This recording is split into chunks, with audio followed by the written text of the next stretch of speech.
uma coisa que ficou faltando no desfile do Lula. E o próprio Lula sentiu falta e o próprio Lula estranhou disso não acontecer. Que foram as vaias. Já era calculado pela própria organização do presidente, pela própria organização do evento, que teria vaia generalizada. E eles criaram várias camadas para tentar proteger dessas vaias. Primeiro, eles deixaram muito claro que o samba enredo da Niterói lá seria a favor do Lula, seria petista, deixou isso muito óbvio, seria o dia do PT, deixou isso muito claro.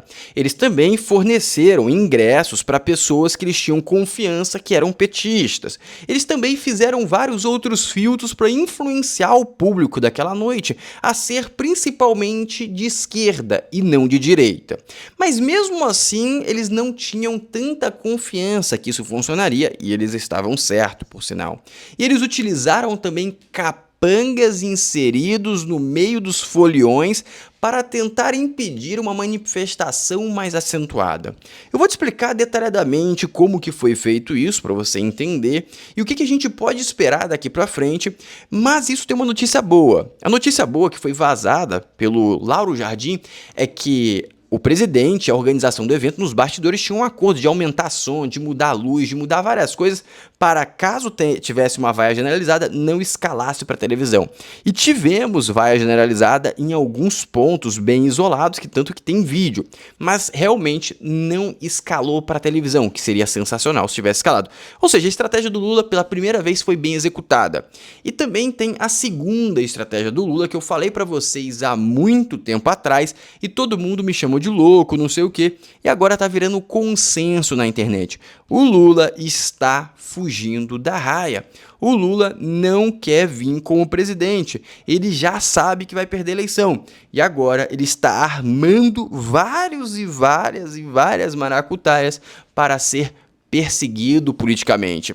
E como a Janja não é uma pessoa que tem estratégia e nem contém a própria língua, ela mesmo vazou de forma muito sutil que essa é a estratégia do presidente. A estratégia do presidente é ser perseguido politicamente, para não precisar enfrentar o Trump na urna, para não precisar enfrentar a opinião do povo sem nenhum tipo de somebody love do judiciário. E isso é fatal, meus amigos. Isso é extremamente fatal. Agora presta atenção que a gente vai começar com o pé direito. Primeiro passo: curte o vídeo. Segundo, se inscreve no canal, ativa o sininho e vamos começar agora de uma vez por todas. Vou começar com o vídeo do Arthur, que ele faz um resumo do que aconteceu de uma forma muito perfeita. Mas antes, lembra de curtir e se inscrever, que é muito importante para o YouTube entender a relevância desse conteúdo, distribuir para mais brasileiros. Quanto mais brasileiros informados, exatamente, menos voto o Lula vai ter. Faça a sua parte que eu vou fazer a minha. Presta atenção. O desfile da Acadêmicos de Niterói quebrou a banca. Nunca se viu tantos crimes cometidos em um único lugar. O homenageado é um ladrão que ficou preso por corrupção e lavagem de dinheiro. O presidente da escola de samba é réu pela morte de uma menina de apenas 11 anos. O vice-presidente do PT, acreditem, tirou uma foto com um sorriso largo ao lado de um bicheiro condenado pela polícia. A escola cometeu um crime de intolerância religiosa ao retratar evangélicos como latas em conserva. Além dos ilícitos eleitorais de propaganda antecipada, que por muito menos o desfile de 7 de setembro levaram à inelegibilidade de Bolsonaro. E não esqueça, tudo isso foi pago com o teu dinheiro, já que Lula destilou R$1 milhão para a escola de samba formar essa quadrilha. O desfile da Acadêmica... amigos, conseguiu entender o resumo aqui de forma muito boa feita pelo Arthur? É isso aqui. Brasil é isso aqui. O Brasil é isso aqui. Mas por que não teve vaia? Calma que a gente vai chegar lá, calma que a gente vai chegar lá de forma mais profunda. E como eu falei, a Janja não contém a língua dentro da boca. Janja diz que desistiu de desfilar na Sapucaí para evitar perseguição ao presidente. Quando você tem um plano, que é você ser perseguido, você nunca vai utilizar a palavra perseguido, porque senão você deixa óbvio o seu plano. Você percebe que o Lula nunca falou isso. Ele só vai falar isso no momento certo, no momento que ficar óbvio que ele está sendo perseguido, no momento que a narrativa estiver completa. Ela foi lá e deu a língua nos dentes. Por que ela usou a palavra perseguido? Porque nos bastidores já devem estar sendo utilizada essa palavra à vontade. Não, a gente tem que colocar como perseguida, a narrativa vai ser perseguido. A narrativa que a gente vai impulsionar é perseguido, você coloca tal testa de ferro. Então a Janja é uma pessoa que ela tem uma incapacidade cognitiva punitiva muito grande e isso favorece a gente. Seguindo agora, tem mais uma imoralidade. 4 desembargadores afastados no Maranhão recebem 627 mil em salário desde novembro. Ou seja, isso aqui é uma vergonha. O desembargador ele não perde salário, ele continua trabalhando para sempre. Isso aqui é uma grande vergonha. E só mostra uma coisa, mostra que o poder do Brasil está embasado no judiciário. Pouquíssimas democracias autarquias são embasadas no judiciário por ter incompetência em ferramenta de poder. Ou seja, se a gente permitir que eles cooptem o poder de verdade, o poder de fogo, a gente vai perder o país. Ou seja, ou a gente reduz o nosso judiciário, ou a gente coloca o judiciário no lugar deles, de forma eficiente e punindo desonestos, ou a gente vai perder o país. Felizmente, tudo indica que em 27 a gente vai ter um Senado e deputados muito mais eficientes do que a gente tem hoje. Seguindo isso, o maior sinal disso que eu tô falando é esse caso, o caso do Vorcaro. Presta atenção nisso aqui. Isso aqui é quente, ó. Esse negócio dos vídeos, eu tô com a expectativa desses vídeos vazarem, presta atenção. Os amigos, a suruba do Vorcaro foi escancarada. Sim, o Brasil pode estar diante da maior engrenagem de chantagem da sua história. Preste atenção, o banqueiro Daniel Vorcaro não levava políticos, juízes e empresários para festas por acaso. Ele levava para filmar, fotografar, gravar áudios, registrar tudo e transformar prazer em poder. Essas não eram surubas aleatórias, eram ambientes controlados. Mulheres estrangeiras, 4 para cada homem, segundo os relatos, escolhidas justamente porque não falavam português. Enquanto elas distraíam os convidados, os acordos eram costurados. Negócios escusos discutidos, influência comprada. Tudo documentado no celular do Vorcaro. A Polícia Federal tem esse material, vídeos, fotos, registros, e o relatório já chegou ao STF, direto nas mãos do ministro Edson Fachin. E foi só isso acontecer que o pânico tomou conta de determinados personagens. De repente, você vê políticos do Centrão soltando nota para defender Dias Toffoli. Você vê reunião... Por isso que eu reforço para vocês que o STF ainda acha que é um caso interno.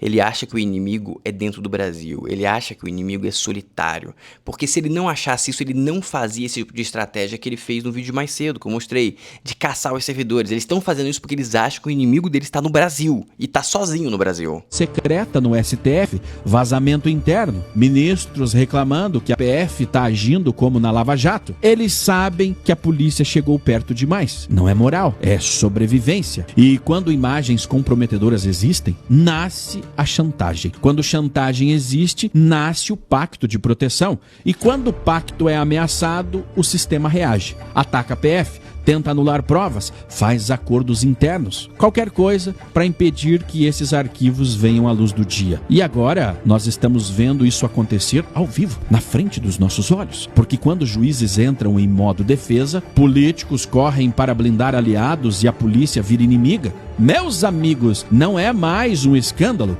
é o próprio sistema lutando para sobreviver. E a pergunta é só uma: até onde eles estão dispostos a ir para se proteger? E a pergunta eu deixo para vocês me responderem: até onde eles vão? Eu acho que eles vão até o cemitério. Essa é a grande realidade. Eu acho que eles vão lutar até o último fio de esperança. Temos que lembrar que esse relatório está preparado. PF prepara envio de relatório sobre ligação entre o Master e o Moraes. Entenda o seguinte, os vídeos vai ser a cereja do bolo. Os vídeos eu calculo sair 3 meses, 2 meses antes das eleições. Só vai sair antes disso caso tenha alguma necessidade. Se não tiver necessidade, vai sair 2 meses antes da eleição, vai ser uma bomba nuclear. Esse relatório vai começar a aquecer agora, não vai ser um relatório full completo, vai ser um relatório que vai aquecendo e vai cair na mão do Mendonça. Temos que ver como que o Mendonça vai fazer. Sobre os relatos que vazaram da reunião, a gente percebe que o Mendonça também está no STF Futebol Clube, usando como referência as falas do Flávio Dino. Então a gente não pode ter também uma esperança demasiada, tá? Não pode ter uma esperança demasiada em apenas um indivíduo. Infelizmente, eu gostaria até que a gente pudesse, mas não se pode. Agora eu vou mostrar um ponto que é muito importante. O nosso judiciário e os nossos jornalistas estão a todo tempo batendo na polícia, a todo tempo falando que eles são ruins, e fazem tudo demais. eles agora estão precisando da polícia, estão precisando de armas. E vai ter uma hora que a corda não vai aguentar. Presta atenção nisso aqui, ó. Presta atenção nisso aqui, que eu acho que vocês vão entender a narrativa que se tem hoje na sociedade e a narrativa que está morrendo para entrar um novo líder. Presta atenção. As imagens e depois responda, por favor. Existe uma guerra da mídia contra as polícias no Brasil? Fato. As imagens estão aí. Um jornalista vai apurar, conversa com uma suposta vítima que conta uma versão. O jornal entende que isso é notícia. Olha, e não é notícia, viu? Notícia é o que gera repercussão, comoção ou então o que é inusitado. Um desacato contra um policial não seria uma notícia, tá? Mas essa emissora coloca isso no jornal de rede pela manhã e faz a apuração um pouco pela metade. Isso é complicado, não tem muita solução para isso. Tem que amadurecer a sociedade. A Já sociedade entraram tem com que pistola educar. na nossa cara, com laser, as pistolas tudo com laser verde na nossa cara, arma grande, e o cacetete batendo em todo mundo, pegar meu filho, levaram lá pro canto, batendo nele todo o tempo. Então tá aí o que foi apurado e depois você vai ver as imagens das câmeras corporais dos policiais. Olha aí. É uma vergonha, meus amigos, é uma vergonha isso. Não, calma aí. Ô, A moto foi apreendida pera aí, grande.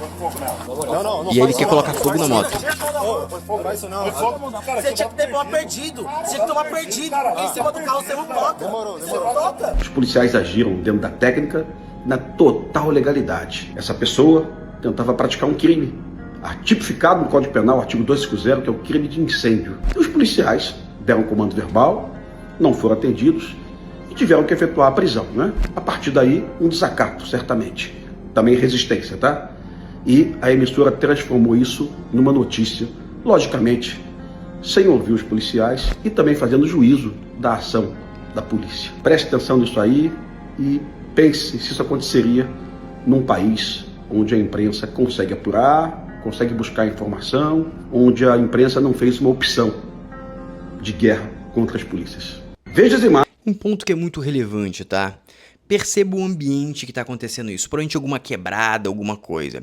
Isso aqui é um ponto que eu já falei na live. Eu vou falar para vocês mais uma vez que eu acho que pode despertar a mente de algumas pessoas. O controle emocional tá totalmente ligado à classe social. Como assim, Floriano? Você vai perceber.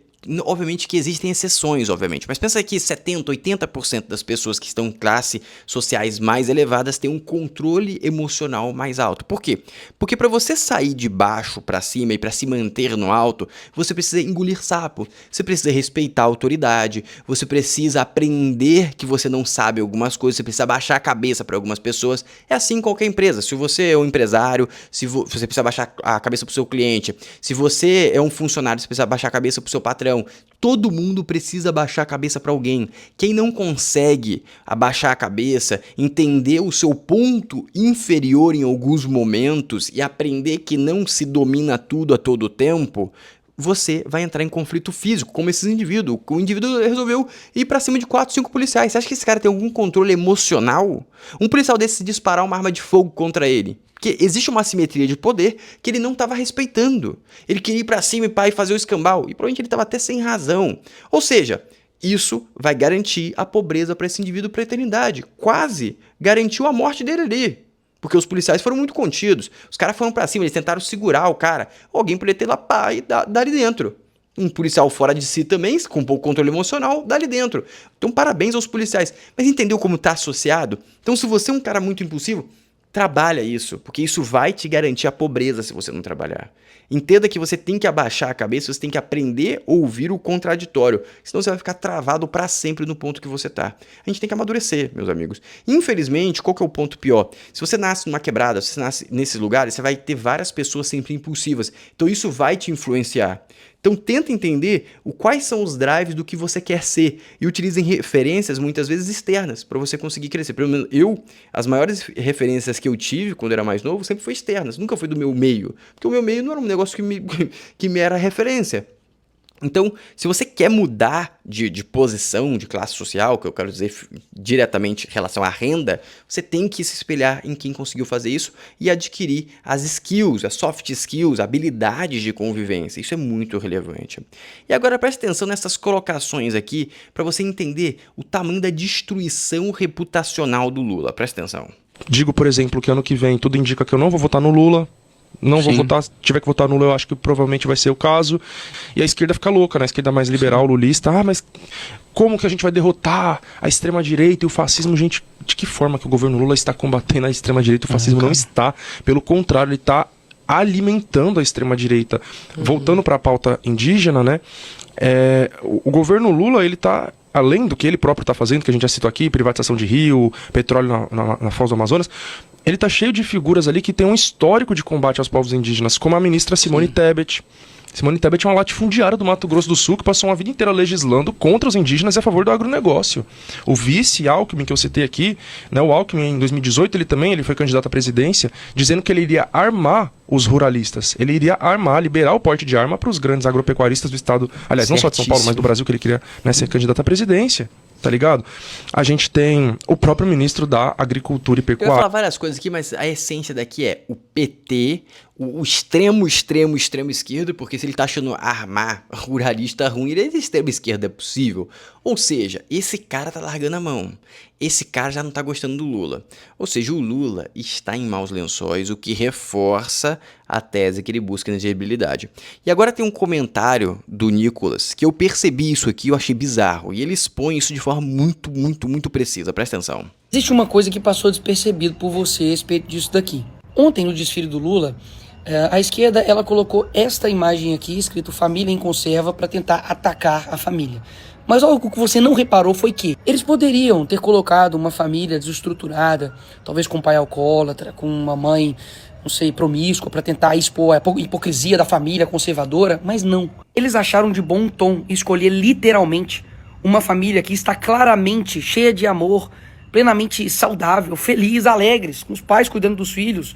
E quem em sã consciência seria contrário a isso daqui e odiaria isso daqui? E foi exatamente esta figura de família que eles escolheram para atacar e zombar. Ou seja, foi nas entrelinhas que essa galera deixou escapar o tanto que eles odeiam famílias estruturadas. Foi bizarro mesmo. E que o objetivo, sim, é separar as pessoas. Principalmente o jovem, né? Porque quando o jovem está distante dos seus pais, facilmente ele é tragado pela esquerda. Eu confesso que eu sou bem feliz na minha família em conserva. E convenhamos, nunca foi tão fácil escolher um lado. Meus amigos, o Nicolas fez certíssimo, esse vídeo tá com 1,8 milhão de visualizações, ou seja, deu aula. Seguindo agora, vem a análise do fracasso e da alucinação e da estratégia por trás disso tudo, presta atenção. Perguntando, né, qual é o ganho político que justifique você correr um risco dessa magnitude que a gente estava ouvindo o Dr. Rolo falar. Risco de uma multa pesada, risco até de inelegibilidade, etc., de cassação de registro de candidatura lá na frente. Eu vejo zero ganho político nisso. Quem já é lulista vai no máximo lembrar o refrão do jingle de 89, com um certo saudosismo e exaltar o candidato que já gosta, coisa que você não precisa do carnaval e de um desfile para isso. Para quem não é lulista, o resultado é de ter ainda mais certeza do seu não lulismo, porque a pessoa acha isso um abuso, ela se sente aviltada de ver uma coisa de conteúdo de proselitismo político evidente numa festa. E para quem está Ele bate no conservador de forma óbvia, ele fez aquela porcaria da conserva. Ele bate no cara do centro, que vê, pô, esse cara mais uma vez fazendo uma pilantragem, mais uma vez fazendo gol de mão. Ou seja, ele perde os eleitores que ele precisa para conseguir bater 50% mais um. Tá em dúvida, né? Aquele que é o eleitor ali, core, que o Lula tende a atrair, aquele que votou nele em 2022, lhe deu uma vitória apertada, mas está insatisfeito com o seu governo. Eu acho que esse tende a ficar mais insatisfeito, porque ele fica com a impressão de que o governo está ali todo apostando as fichas em publicidade, em propaganda e não nas coisas que ele considera que são necessárias e nas quais o governo é mal avaliado. Então não vejo ganho absolutamente nenhum. Fico me perguntando... Perfeito, mas tem um ganho. Como assim, Floriano? Tem um ganho. Olha aqui, eu vou passar mais uma análise para vocês entenderem o contexto técnico e depois vou mostrar a estratégia de bastidor, tá? Presta atenção. Do político, independentemente do que vai acontecer, do desdobramento jurídico eleitoral, do ponto de vista do TSE, é desastroso. Desastroso porque indispôs o Lula, o governo e o PT com os evangélicos, por causa dos conservadores numa lata, indispôs o presidente com pessoas que não são, como disse Flávio Bolsonaro, que aliás conseguiu posar de Flávio Paz e Amor. Tudo o que ele queria responder de uma forma equilibrada, sóbria, como tem se vendido para o eleitorado e para o mercado. Eu sou o bolsonarismo centrado. Foi dessa forma que ele se apresentou hoje ao longo do dia. Mandou bem. O governo disputa com o bolsonarismo. Por que o Lula deu esse gol pro Flávio? Reflita. Uma faixa do eleitorado, que serão 5, 10, 15% estourando do eleitorado, que não tem simpatia por um, não tem simpatia por outro, pode votar no Lula numa eleição, pode votar na direita em outra eleição, e é um eleitorado muito sensível a esse tipo de jogo. E hoje o dia foi todo de críticas a Lula. Tem outros aspectos também que são mais de institucionalidade que precisam ser lembrados, né? O bolsonarismo hoje resgatou muito a história da reunião do ex-presidente com embaixadores para atacar urnas eletrônicas no Palácio da Alvorada e dizer, mas ele foi... pegou 8 anos inelegível por causa de uma reunião dessa. E agora, no Sambódromo? Então essas comparações são muito ruins politicamente para o governo e do ponto de vista institucional. O governo federal chancela um bloco ou uma escolinha de samba numa cidade do interior que pode fazer a mesma coisa com o prefeito da cidade, com o político local. Pode chancelar daqui a 5, 15, 20 anos um governo muito mais radical, um presidente muito mais radical, que pode fazer a manipulação eleitoral de manifestações como o Carnaval, ou de motociatas, ou de outros atos, e dizer, puxa, mas vocês já fizeram lá atrás, como é que vão me criticar agora? Então, o saldo é tremendamente negativo para o governo depois de tudo que aconteceu no Sambódromo. Saldo negativo para o Brasil, se não acontecer nada. Mas aí vem o cálculo atrás do cálculo. Presta atenção quantas provas tem para o Lula ser severamente punido.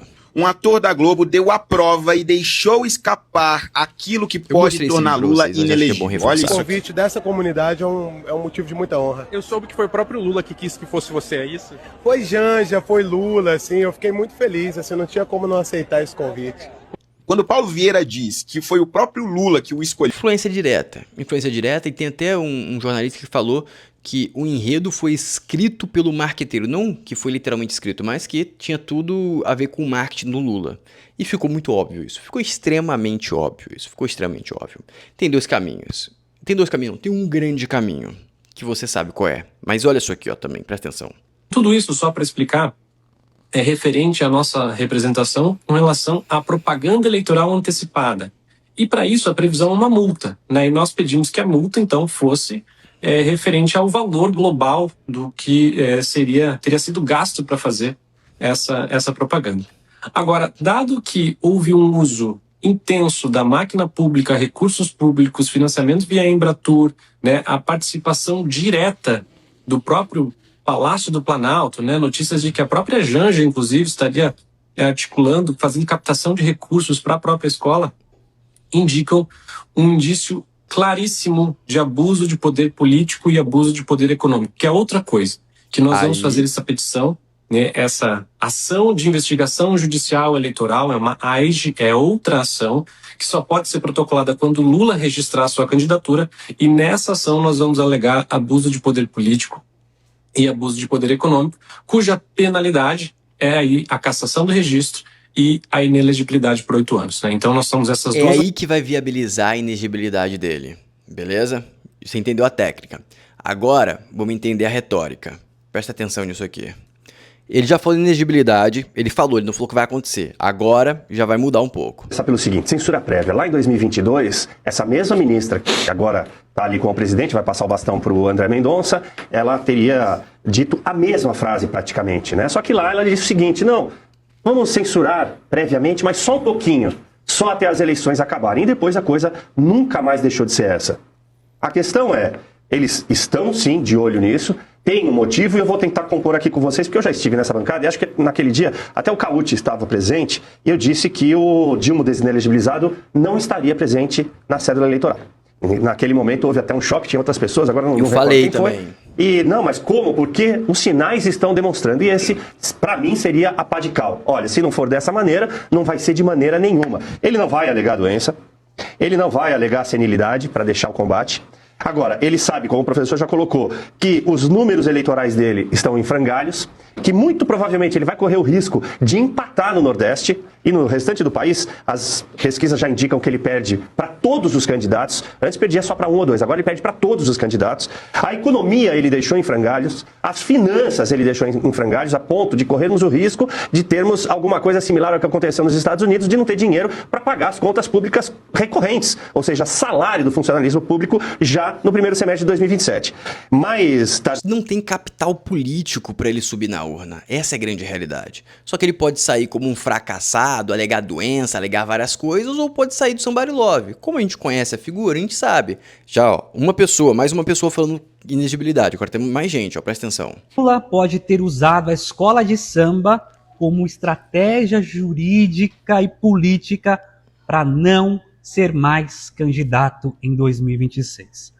Lula, ele é um grande estrategista político e sabe que o seu adversário tem encostado nas pesquisas. E ele pode ter usado como estratégia errar. Usou, beleza? Segundo indivíduo, já mostrei outros dentro dos vídeos. A gente vai ter o terceiro indivíduo agora.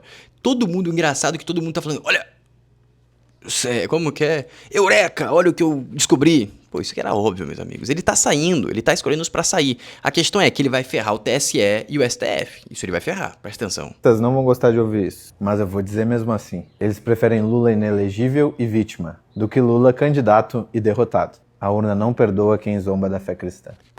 Consenso. Virou agora um consenso a estratégia do Lula.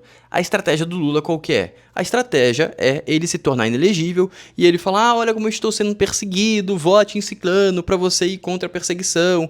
E aí ele vai tentar inverter a situação e colocar que o STF é mau, porque ele sabe que isso está tendo apelo de voto no centro e também na própria esquerda. E aí ele vai invertir, ele vai tentar se colocar contrapondo o STF. Vai ferrar o STF, isso é um fato. E ele já vem construindo essa narrativa há algum tempo. Tanto que ele começou a falar, tem que ter mandato para ministro, realmente os ministros não tem como. Ele falou, é intolerável o Toffoli ficar com o caso do Banco Master. Ah, não é possível. Só que é um cara que ele não respeita nada e a gente sabe disso. A gente sabe que ele não respeita nada. Por quê? Porque, cara, é só você olhar. Todo momento tem um escândalo. E agora, qual que é o estado que é o estado mais petista de todos? Que o PT mais governou. Hoje não é mais petista, mais governou. Foi a Bahia. E olha o que a Bahia fez. Olha que a Bahia... A Bahia foi a grande mãe do Banco Master. Presta atenção.